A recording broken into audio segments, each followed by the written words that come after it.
Uh, Selamat pagi, kami dari kelompok 3A akan mempresentasikan hasil diskusi kami tentang korelasi Bayes and Drill.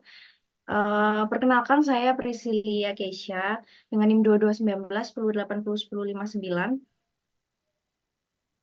Saya Nanda Pratiwi dengan NIM 221910801003. Perkenalkan, saya Ferus Bintang Ulum Saputra dengan NIM 221910801027.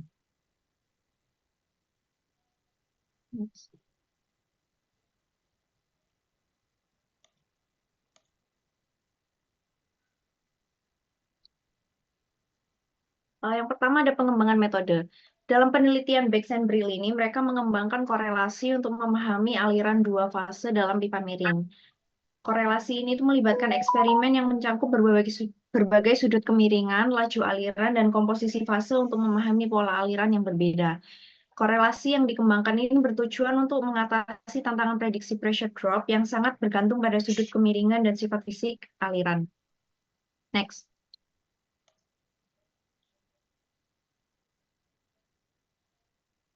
Pengembangan metodenya itu dibagi menjadi 4. Yang pertama, ada identify key flow parameter. Nah, dalam korelasi ini itu terdapat beberapa key flow parameter, yaitu input liquid content, flow number, serta flow regime berubah, terpisah, terdistribusi, dan intermittent. Kemudian nanti akan ada peta pola aliran, di mana peta itu mengklasifikasikan pola aliran berdasar angka flow dan kandungan cairan masuk, serta memberikan persamaan yang sesuai untuk setiap polanya. Kemudian ada data collection and experimentation, di mana pengumpulan data dan eksperimen dalam metode ini itu melibatkan 584 uji two-phase flow dalam pipa akrilik transparan yang panjangnya 90 feet, di mana fluida yang digunakan itu gas dan cairan. Nah, parameter yang dipelajari itu eh, gas and liquid flow, tekanan rata-rata sistem, diameter pipa, liquid hold-up pressure gradient, sudut kemiringan, dan flow pattern. Kemudian ada develop empirical model for pressure gradient. Korelasi ini menyajikan model empiris untuk gradien tekanan yang disebabkan oleh gravitasi dalam aliran dua fase. Nah, model tersebut itu terdiri dari dua komponen. Yang pertama itu komponen yang menggambarkan penurunan tekanan yang disebabkan oleh penahan cairan dalam pipa, dan komponen yang satunya lagi itu menggambarkan penurunan tekanan akibat perubahan tekanan dalam fase gas. Model ini itu juga mengintegrasikan pengaruh sudut kemiringan dan pola aliran pada gradien tekanan. Kemudian yang terakhir ada calculate pressure gradient for in inline pipes. Di mana korelasi ini itu menggunakan prosedur yang sederhana dan efektif untuk menghitung gradien tekanan dalam pipa miring yang mengalirkan aliran dua fase. Nah, prosedur ini itu melibatkan perhitungan persamaan gradien tekanan yang relatif mudah untuk diterapkan. Next.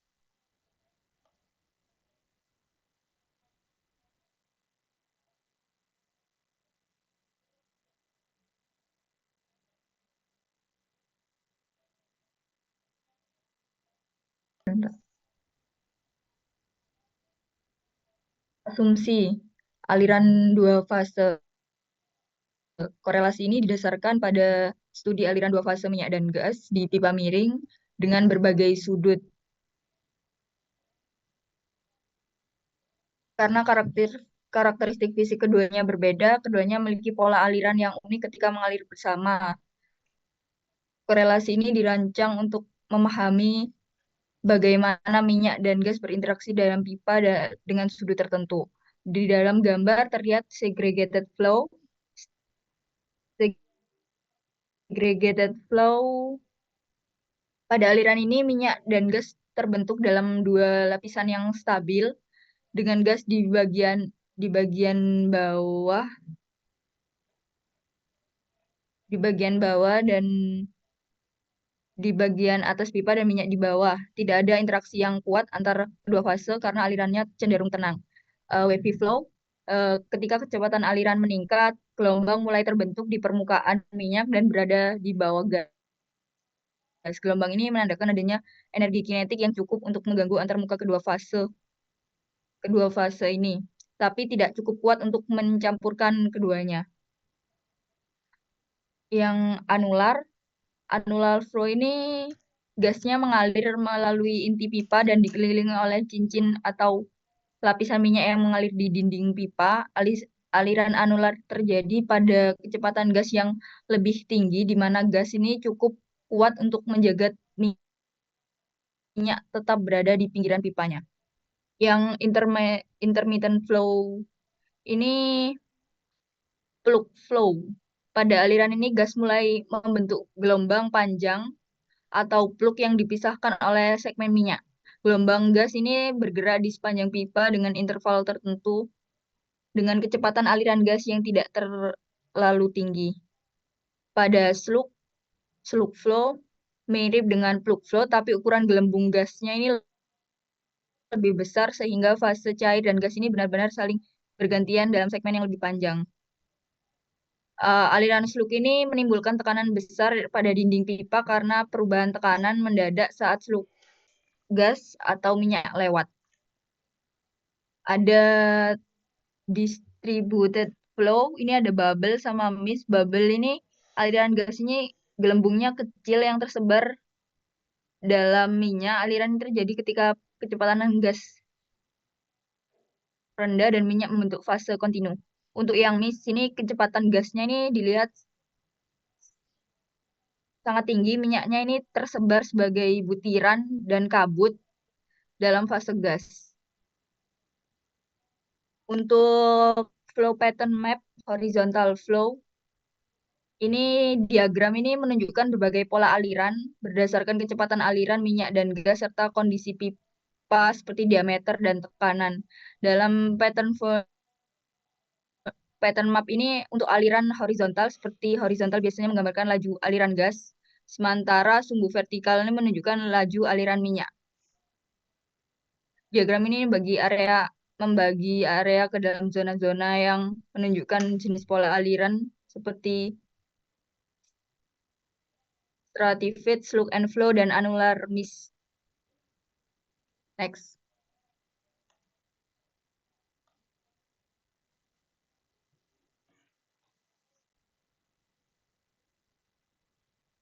Pada kemiringan, korelasi ini difokuskan pada pipa yang miring dengan sudut 0 derajat hingga 90 derajat dari horizontal. Pada gambar 2, grafik liquid hold up versus angel ini menggambarkan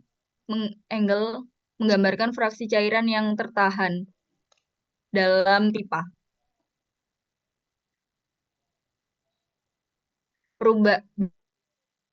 Berubah sesuai dengan sudut kemiringan pipa. Sumbu horizontal ini mewakili sumbu kemiringan pipa dari 0 derajat hingga 90 derajat. Sementara sumbu vertikal ini menunjukkan nilai liquid hold up-nya.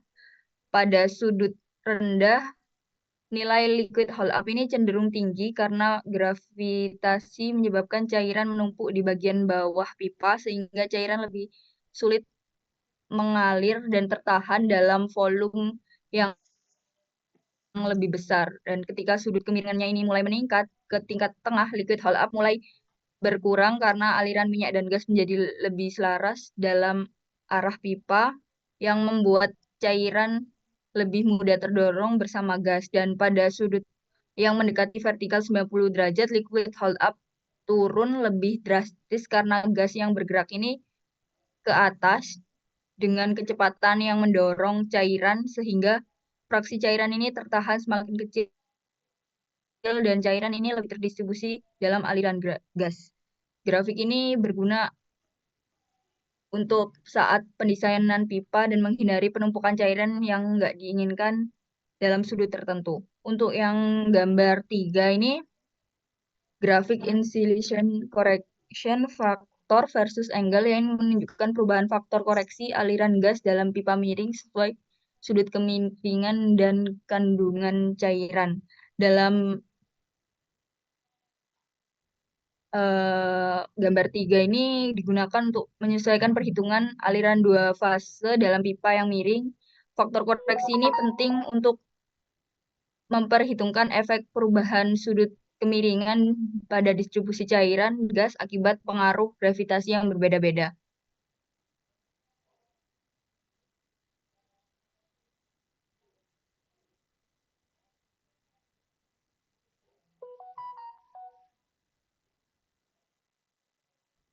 Sumbu horizontalnya menunjukkan sudut kemiringan pipa dan sumbu vertikalnya nilai faktor koreksi pada sudut 0 derajat atau mendekati horizontal. Faktor koreksi ini biasanya rendah karena perbedaan distribusi minyak dan gas yang tidak terlalu signifikan.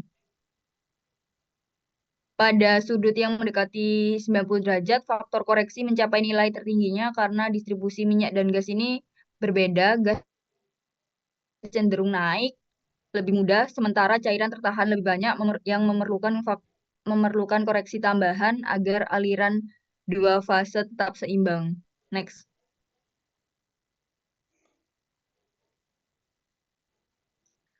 Diameter pipa korelasi ini digunakan untuk pipa dengan diameter sekitar 1 hingga 8 inci. Diameter ini untuk mempengaruhi laju aliran dan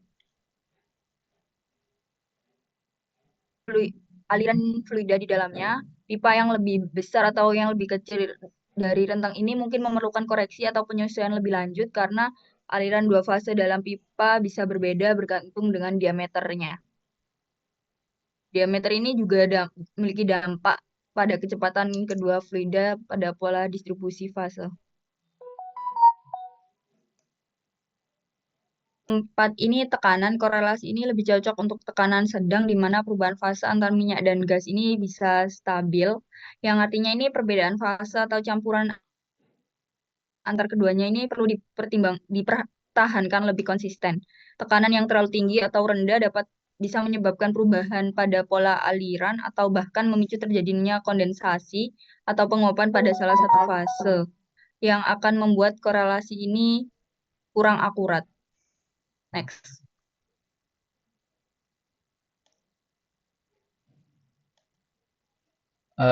Baik, untuk selanjutnya yaitu metode dan rumus. Yang pertama itu menghitung pressure gradient. Jadi korelasi Bax and Brill ini menggunakan pendekatan eksperimental untuk menghitung gradien tekanan atau pressure drop pada aliran dua fase dalam kemiringan pipa yang bervariasi.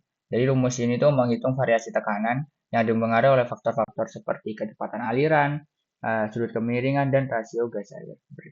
Kemudian ini ada juga klasifikasi pola aliran. Jadi seperti yang dijelaskan di awal untuk korelasi Bax and Brill ini terdapat beberapa aliran dan itu akan menggunakan mempunyai karakteristik masing-masing dan bakal ada perbedaan juga dalam penggunaan rumusnya. Jadi dalam aliran dua fase, pola aliran itu akan berubah berdasarkan kecepatan fluida, jenis fase, dan sudut kemiringan dalam pipa. Jadi korelasi ini mengelompokkan pola aliran menjadi beberapa kategori seperti segregated flow, intermittent flow, dan distributed flow. Jadi masing-masing dengan rumus khusus untuk menghitung jumlah cairan yang tertahan atau liquid hold up-nya. Pola aliran ini juga penting nantinya untuk memprediksi ke arah aliran dari berbagai titik dalam pipa. Jadi ini bisa kita lihat jika NFR-nya kurang dari L1 itu merupakan segregated. Kemudian jika NFR-nya lebih dari L1 dan L2 itu distributed. Kemudian jika L1 kurang dari NFR dan kurang dari L2, nah itu patternnya intermittent. Nah untuk L1 L2-nya bisa kita cari dengan rumus berikut. Kemudian friction factor. Jadi korelasi ini juga mempertimbangkan resistansi atau friction factor. Jadi gesekan antara pipa dengan aliran. Jadi friction factor ini juga cukup krusial. Jadi untuk menghitung tekanan. Jadi pada fase gas dan cairan itu ketika melewati pipa itu pasti akan bergesekan dengan pipa dan itu pasti akan mempengaruhi dari pressure drop-nya itu. Kemudian rumusnya bisa kita lihat di samping ini. Kemudian untuk nilai S-nya kita bisa menggunakan rumus ini. Dan Y per 0,5 dan seterusnya. Untuk nilai Y-nya sendiri kita bisa lihat dengan rumus berikut.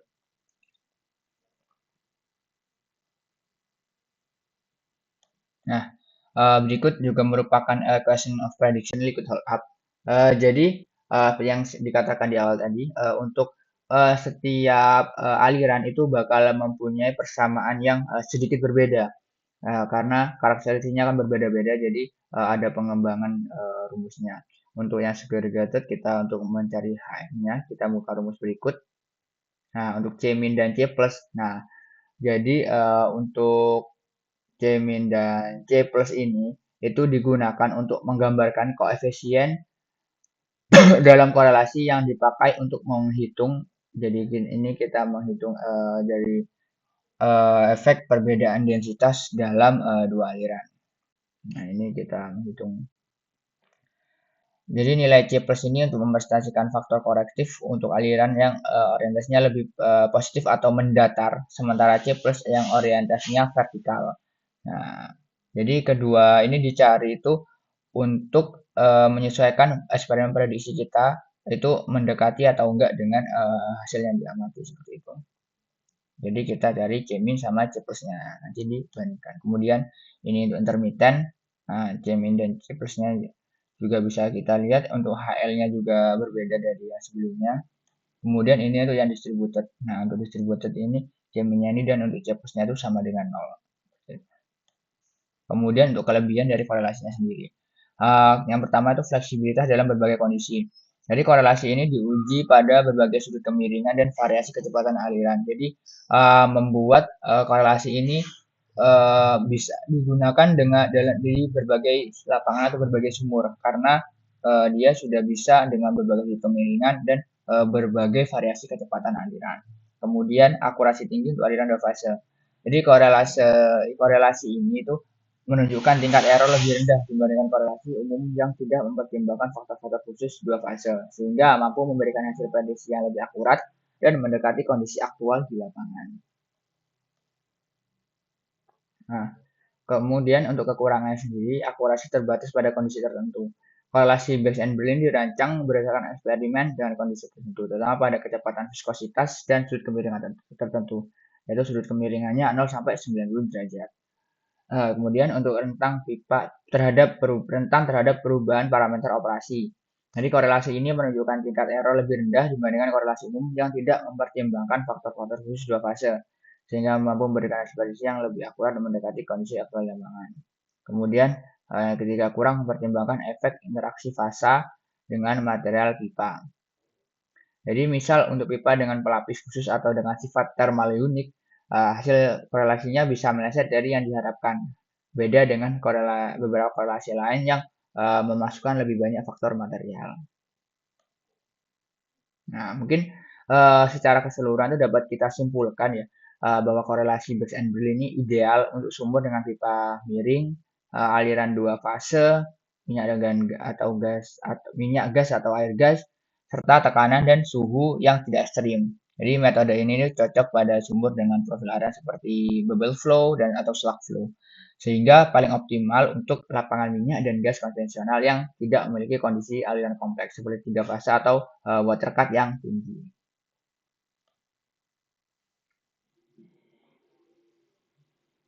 Sekian hasil diskusi yang dapat kami sampaikan. Kurang lebihnya mohon maaf. Terima kasih atas perhatiannya.